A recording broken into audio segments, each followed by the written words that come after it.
Hello guys, ito na yung ano natin, yung part 2 ng MXQ Pro. So sabi ko dun sa video na yun, ituturo ko paano installation papunta sa TV.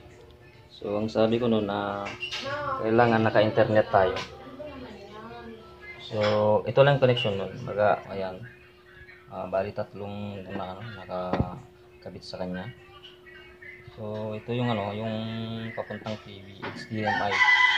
So hahanapin yung HDMI dun sa likod ng TV. So yun lang yung yun. Tapos ito, optional ito yung ginagamit na mouse. So mouse siya. Hanapin natin yung araw. So ayan. So yung itong isa, ito na yung anti-trick power. So ito yung pinaka-power on niya. So ayan, nakasaksak na siya. Naka-on na yan i-on na natin. So yun lang ang connection niya. So HDMI,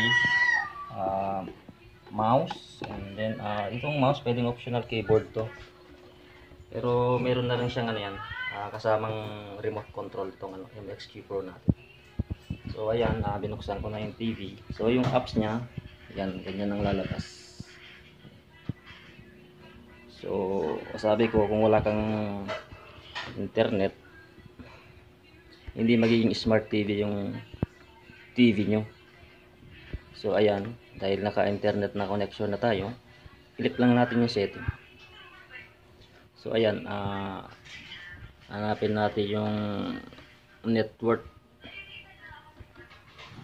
So ayan, naka-connect tayo kaya connected tayo.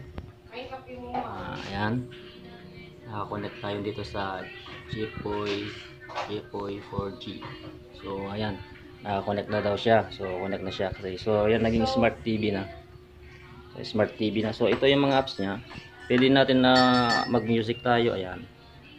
So ito yung recommend. Ito yung mga apps niya. Tapos yung local. So tayo na lang pipili. So ayan, pwede mo siyang i-program na automatic, para click mo na lang. So gusto mo mag-YouTube, YouTube.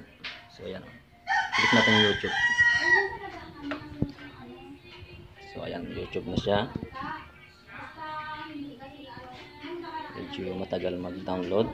So ayan, YouTube, mag-search lang tayo ng anong gusto natin.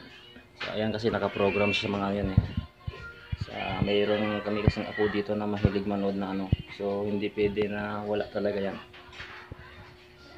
Yun ang niya. So yun lang guys, yun lang ang ko kung paano kadali lang, baga ang dali. Tatlo lang yung connector niya, HDMI, tapos yung yung mouse o either optional na keyboard para pwede mong gamitin. So ayan, mouse. So yun lang. Tapos wireless siya sa kapag wireless siyang nahagip niya na kagad yung internet. So ayan, setting na lang natin. Tapos yun lang guys, maraming salamat sa panonood.